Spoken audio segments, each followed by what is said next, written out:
Šećerna bolest je uslovno zdravo stanje koje karakteriše povišen nivo šećera u krvi.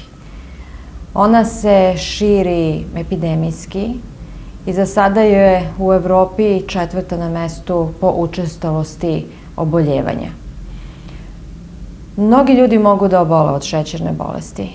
Naravno, moraju da imaju onu porodičnu sklonost, a uz to i još neki faktor, recimo gojaznost, malo veći stomak, ljudi koji se manje kreću, ljudi koji su stalno izloženi brzom načinu života, zatim žene koje su imale u trudnoći šećernu bolest, žene posle menopauze.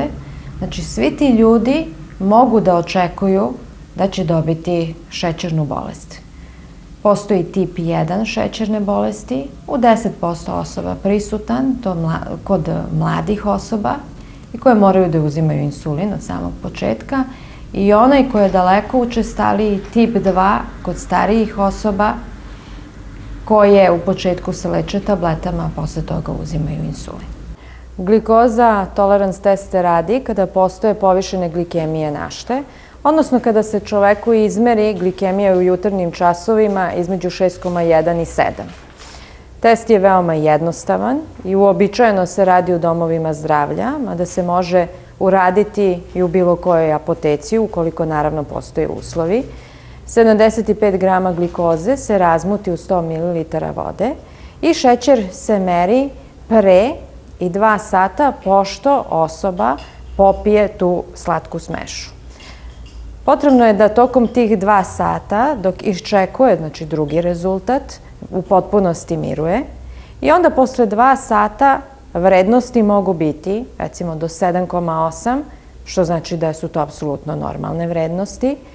Ako su posle 2 sata vrednosti 11, onda kažemo osobi da ona ima šećernu bolest, a ako su posle 2 sata vrednosti između 7,8 i 11, onda kažemo da osoba ima smanjenu toleranciju glikoze i to je jedno stanje koje zahteva veliku pažnju. Smanjena tolerancija glikoze je često stanje i ljudi ga nedovoljno ozbiljno prihvataju. Preko 50% ovih ljudi će dobiti šećernu bolest i oni su toga svesni. Međutim, onog čega nisu svesni, to je da oni imaju isto tako veliki kardiovaskularni rizik, znači za infarkt ili za šlog, kao i svaki drugi dijabetičar.